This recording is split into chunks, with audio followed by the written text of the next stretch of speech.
datang anaknya, kita tengok dulu gimana dia. Rencana aku mau nangis, meraup-raup, tapi dengan itu gak jadi. Tengok aja dia begini. Tiba-tiba keluarlah sebuah kalimat yang tidak pernah kuduga. Saya ingat bahasa terakhir dari rektor sebelum saya pergi. Bersikaplah sebagai laki-laki. Laki-laki itu gak cengeng, perempuan yang sering cengeng. Maka kita berkata jangan bersikap sebagai perempuan, karena perempuan itu seringkali rambutnya panjang tapi pikirannya pendek. Seringkali pikiran perempuan tidak sepanjang rambutnya. Bersikap sebagai laki-laki. Melihat, aku pegang dia, lalu saya bilang, Tuhan terima kasih. Terima kasih. Saya bilang begitu semua orang nangis. Cuma satu hal yang saya ingat.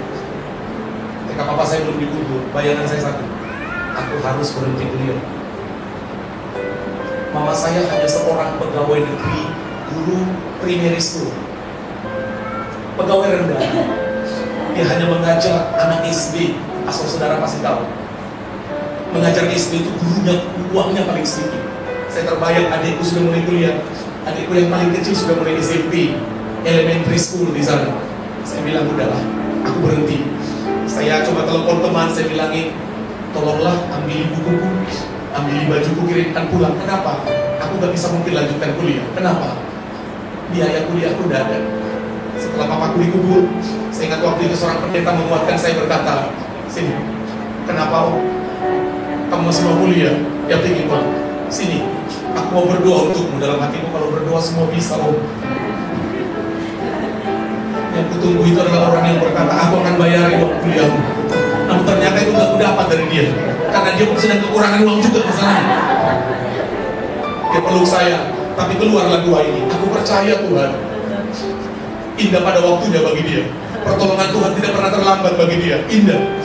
1 minggu setelah papa saya dikubur, mama saya berkata, kamu masih mau kuliah kan? Terus saya pandang wajah mama saya bilang, Ma, sanggupnya mama buat saya lagi universitas dengan gaji mama yang cuma segitu. Saya nggak mau adikku berhenti sekolah. Tiba-tiba mama saya juga nunduk. Lalu kamu mau kemana? Saya bilang, Mama, saya ingin bekerja. Saya ingin melakukan apa saja. Yang penting adikku bisa sekolah. Mama saya peluk saya, dia bilang, nangis lagi, Tuhan, mengapa kau buat begini dengan kamu? Anakku harus berhenti sekolah pendeta. Bisa ingat habis itu, datang lagi seorang pendeta, dia bilang, percayakah kau dengan kuasa Tuhan? Saya bilang percaya. Kalau kau percaya, berangkatlah sana ke Malang, Tuhan pasti tolong. Dalam hatiku, enak di kau, gak enak di aku. Ya kalau hanya bilang, hanya cakap kan gampang. Tapi makin kupikir-pikir ya juga. Tiba-tiba rektor saya telepon, dia bilangin, kamu gak kembali ke kampus nak? Tak kenapa bibirku ngomong begini? Ya Om, saya akan pulang minggu depan. Wah, saya berangkat pulang. Sampai di kampus ketemu teman-teman. Saya ingat berita yang paling tragis. Peraturan di kampus itu, di sekolah pendeta itu, kalau tidak bayar uang kuliah, tidak boleh libur, tidak boleh cuti. Biasanya Desember itu kita cuti untuk Natalan, boleh dengan keluarga, boleh dengan teman. Cuma saya yang gak pergi. Temanku bilang, ayo yuk ke rumahku yuk di Surabaya yuk. Saya diam. Ayo ke rumahku yuk. Di mana? Di Purwokerto. Saya diam. Saya gak ngomong. Mengapa? Karena aku tahu aku gak bisa cuti. Aku udah bayar uang kuliah itu, aku belum bayar. Saya diam saja. Kubayangkan akan sendirian saya di kampus itu. Nangis lagi, Tuhan, mengapa kau ambil bapakku? 3 kali kau Tuhan. Nangis sendiri lagi. Saya berangkat jalan, coba naik ke atas, ketemu sama kepala tata usaha sekolah kampus. Dan dia bilang begini, Nal, kenapa Pak? Kamu mau liburan, mau cuti kemana? Saya bilangin, Bapak jangan ngejek saya lah.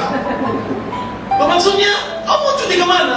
Bapak jangan ngejek saya nggak bisa cuti. Kenapa? Loh, uang kuliah saya belum dibayar, gimana saya mau cuti? Siapa bilang belum dibayar? Akhirnya muka saya berubah. Maksudnya Pak, sudah dibayar. Siapa yang bayar? Kami pergi naik, jumpai Ibu Tri Ismayani. Aku naik ke atas, aku jumpai staf tata usaha. Saya bilang, Ibu Tri, benar uang sekolah saya sudah dibayar? Sudah, ini dia tanda tangannya. Sudah dibayar sampai selesai. Dengan uang wisuda pun sudah dibayar. Saya bilang, yang bayar siapa? Dia bilang, kemarin ada bapak-bapak datang dengan istrinya. Siapa? Dia nggak mau ngasih tahu. Jadi gimana caranya bilang terima kasih? Ini tulisannya. Saya kirim surat. Kami tidak butuh ucapan terima kasih. Kamu bersyukur kepada Tuhan saja. Kami boleh menjadi perpanjangan tangan Tuhan bagimu. Sampai hari ini saya tidak pernah tahu siapa yang bayar itu. Saya tidak minta yang terbaik. Saya dulu berpikir saya pasti berhenti kuliah. Ternyata aku salah. Pertolongan Tuhan tepat pada waktu itu. Adikku yang paling kecil sudah S2, master. Adikku yang nomor 2 master. Tinggal saya yang masih sarjana. Saya berpikir gak mungkin selesai kuliah. Namun apa yang Tuhan kerjakan lebih dari yang aku pikirkan. Mengapa Bapak Ibu? Ketika doa tertunda, artinya Tuhan sedang mengajar saya untuk bergantung kepada Tuhan sebelumnya. Dan aku melihat kemuliaan Tuhan. Adakah di antara saudara sedang mengalami sesuatu yang sulit hari ini? Mungkin engkau sudah berdoa namun belum ada jawaban. Saya ingin kau percaya bahwa yang pertama ada sesuatu yang lebih baik Tuhan sediakan bagimu. Kita beri tepuk tangan kemuliaan bagi Tuhan. Mengapa jawaban doa yang tertunda? Ternyata ada alasan yang kedua. Ternyata doa bisa tertunda karena pekerjaan setan. Orang tahu itu bilang simbolis. Kita baca sama-sama. Daniel pasal 10 ayat yang ke-12 sampai 13. Bacanya keras. 1, 2, 3. Lalu katanya kepadaku, janganlah takut Daniel, sebab telah didengarkan perkataanmu sejak hari pertama. Engkau berniat untuk mendapat pengertian dan untuk merendahkan dirimu di hadapan Allahmu, dan aku datang oleh karena perkataanmu itu. Ayat 13. Pemimpin kerajaan orang Persia berdiri 21 hari lamanya menentang aku. Tetapi kemudian Mikael, salah seorang dari pemimpin-pemimpin terkemuka, datang menolong aku, dan aku meninggalkan dia di sana berhadapan dengan raja-raja orang Persia itu. Saya ceritakan dengan bahasa yang lebih sederhana. Suatu hari itu sudah dia berdoa, Tuhan beri aku hikmat apa yang harus melakukan. Dia berdoa. Ternyata hari pertama dia berdoa, Tuhan sudah suruh malaikat untuk menjawab. Tapi apa yang terjadi? Di atmosfer udara ada penghulu kegelapan, setan menghalangi. Tidak bisa kau turun. Apa yang dilakukan Daniel? Terus berdoa, Tuhan. Akhirnya doa Daniel membuat panglima perang surga turun, namanya Mikael. Dia pukul itu simbolis itu, setan itu. Dan malaikat itu datang. Berapa hari? 21 hari jawaban doanya tertunda. Apa yang buat? Setan. Lihat saya. Sangatlah mungkin engkau berdoa dengan sungguh-sungguh di gereja, namun belum terkabul. Ternyata bisa terjadi apa? Setan yang menghalangi jawaban doa. Sangat mungkin terjadi dari kasus ini. Engkau sudah berdoa, Tuhan, bukan Tuhan tidak jawab, namun ada kuasa kegelapan yang menghalangi doamu itu sampai kepadamu. Pertanyaan saya, apa yang harus kau lakukan? Apabila Anda sadar bahwa setan bisa menghalangi jawaban doa kita, apa yang Anda lakukan? Saya ingin mengajak saudara melakukan satu hal. Pray after something. Teruslah berdoa sampai solusi. Jangan berhenti. Amin. Sekali lagi, Tuhan suamiku Tuhan, tapi kau belum tobat ya. Rupanya ada tuyul dan bayul menghalangi. Doa lebih kencang lagi. Mulai pakai doa peperangan. Aku berdoa buat segala sesuatu. Berarti dari ayat ini kita tahu sangatlah mungkin doa kita dihalangi oleh setan untuk sampai kepada kita. Makanya ini pentingnya doa peperangan. Di dalam nama Tuhan Yesus, aku berkata kepada kekuatan setan di utara, kekuatan setan di barat, di timur, di selatan yang menghalang-halangi doaku, aku patahkan dalam nama Yesus. Lakukan itu. Karena ternyata sangatlah mungkin doamu belum terkabul karena dihalangi oleh setan di atas sana. Coba tepuk yang di sebelahnya bilang, kau harus lebih semangat berdoa. Kau jangan kalah sama tuyul. Amin. Teruslah berdoa. Ada seorang hamba Tuhan penulis, dia seorang pendoa, namanya David Wilkerson. Dia menuliskan kata-kata seperti ini. Saya sangat terberkati dengan kata-kata ini. Dia bilang begini, apabila langit berubah menjadi baja dan menghalangi doaku sampai kepada Bapa di surga, akan kuhancurkan baja itu dengan air mata.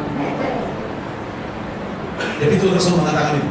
Apabila langit berubah menjadi baja dan menghalangi jawaban doaku, akan kulakukan, akan kuhancurkan baja itu dengan air mata. Kenapa? Kekuatan air mata itu besar. Saya bilang sekali lagi, ini berita baik buat kita. Di balik air mata ada matahari. Bukan baja sedikit pun. Oh, baja tidak mengerti ya. Tembaga. Sorry. Memang ini kata-kata yang kurang dimengerti, ini agak bingung kami kadang-kadang. Kira nanti baca tanah abad. Oh, bukan baja yang itu, tembaga yang menghalanginya. Tebal banget. Lihat saya sebentar, lihat saya. Semua mata lihat saya dulu. Saya percaya apabila engkau berdoa, engkau pun rasakannya sampai 2 bulan atau enggak. Gak usah kau pura-pura. Bisa kau rasakan 2 bulan tembus atau enggak, atau sampai dia sampai sini. Kau alaminya itu. Ketika kau berdoa pasti kau tahu. Tadi doaku enak. Aku yakin itu sampai kepada Bapa. Tapi kau juga bisa rasakan doa yang tidak sampai. Apalagi doanya sambil ngantuk-ngantuk. Tuhan, akhirnya lama-lama hantu. Adalah sudah mengantuk kan begitu kira-kira Bapak Ibu ya. Sangat repot itu orang yang mengantuk itu. Amin. Mengantuklah pada waktunya, katakan amin. Tidurlah pada waktunya. Amin, saudaraku. Amin. Jangan tidur waktu berdoa. Kadang-kadang sudah tidur waktu berdoa dia masih pakai etal kita. Bukankah firman Tuhan berkata, Tuhan memberi kepada yang dikasihinya dikala dia tidur. Itu maksudnya bukan tidur di gereja, Bu. Amin, Bapak Ibu. Maka saya ulangi sekali lagi, tahu salah satu cara berdoa supaya tidak mengantuk, apalagi kalau pagi-pagi. Pagi-pagi biasanya kan itu mata masih ingin tidur. Salah satu cara yang paling gampang berdoa kalau lagi tidur seperti itu adalah, tunggu saya sebentar. Karena kemarin kita berlutut sobek suatu doa. Berdoanya berlutut begitu. Aku yakin gak mungkin ngantuk. Mengapa? Sakit. Tapi coba kalau udah berdoa begini, ambil lagi selimut itu. Tuhan. Haleluya. Haleluya. Saya ingat pernah cerita yang paling lucu. Bagi kami orang Sumatera, kalau sudah malam tahun baru itu semua keluarga kumpul. Jam 12 tepat, itu harus kumpul semua. Berdoa sama-sama. Waktu itu kami doa lah sama semua keluarga. Ngantuk semua. Padahal udah nyanyi penyembahan. Haleluya. Tiba-tiba semua udah tidur. Bangunlah kami satu-satu jam 2. Ambil begini. Tiba-tiba satu teriak, amin. Sangat berbahaya yang seperti itu. Amin, Bapak Ibu. Jangan tidur waktu berdoa. Amin. Yuk, lebih cepat. Yang terakhir. Mengapa jawaban doa bisa tertunda? Yang pertama. Nah, ini masalahnya masih di sini udah nggak diingat, apalagi udah pulang. Ada rencana Tuhan yang lebih baik. Yang kedua, mengapa jawaban doa bisa tertunda? Pekerjaan setan. Tapi yang ketiga, mengapa doa bisa tertunda? Tuhan sedang menguji ketekunan dan kesungguhan kita dalam berdoa. Kita baca ayat bersama-sama. Yuk. Lalu Yesus pergi dari situ dan menyingkir ke daerah Tirus dan Sidon. Ayat 22, yang keras 1, 2, 3. Maka datanglah seorang perempuan Kanaan dari daerah itu dan berseru. Apa katanya? Kasihilah aku, ya Tuhan anakku, karena aku perempuan kerasukan setan. Saya ingin sebentar kita merenungkan ayat ini. Lihat sebentar saya. Menurut ibu anaknya ini bisa kita katakan gila? Iya, gila karena setan. Pertanyaan saya, kalau anak gila karena setan itu malu nggak? Kalau di daerah kami, kalau sampai gila anaknya, supaya jangan ketahuan orang, dipasung. Apa pernah dipasung sama Pak? Tahu.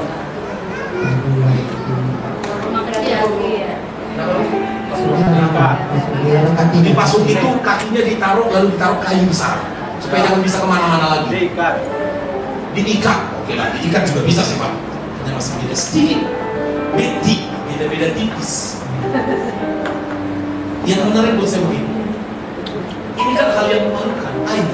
Tapi lihat, perempuan itu cerita dengan Yesus.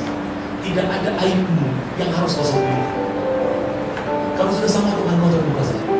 Cerita dengan jiwaku terbuka untukmu Tuhan. Sama-sama. Selidiki, nyatakan segala perkara. Saya akan cerita sedikit tentang pengalaman doa sambil disayangkan di sana Bapak Ibu. Kalau tadi malam Pak Pendeta yang cerita tentang istrinya yang bisa dimundurkan jadwalnya. Saya bulan Desember yang lalu mengalami sebuah peristiwa yang bagi saya juga ajaib. Seperti ini ceritanya. Ada sebuah perusahaan di Riau, perusahaan internasional namanya perusahaan ConocoPhillips. Itu pengeboran minyak dan gas juga. Dan mereka mengundang saya untuk pelayanan untuk beberapa kali pertemuan di sana Bapak Ibu, tepatnya di Pulau Matak Surabaya. Dan Mereka sudah mengkonfirmasi saya 1 bulan sebelumnya, dan saya juga sudah mengiyakan. Hanya waktu itu saya tidak terlalu konsen. Saya hanya membayangkan acaranya tanggal 14, berarti saya bisa berangkat tanggal 13 dari Medan. Itu bayangan saya, Bapak Ibu. Apa yang terjadi? Akhirnya saya juga menerima undangan pelayanan Natal tanggal 13 di Medan. Saya bayangkan dari Medan, saya tinggal naik pesawat, tanggal 14 pagi, dia udah meluncur, langsung ke Batam, langsung ke Pulau Maka. Seperti itu ceritanya. Namun apa yang terjadi, Bapak Ibu?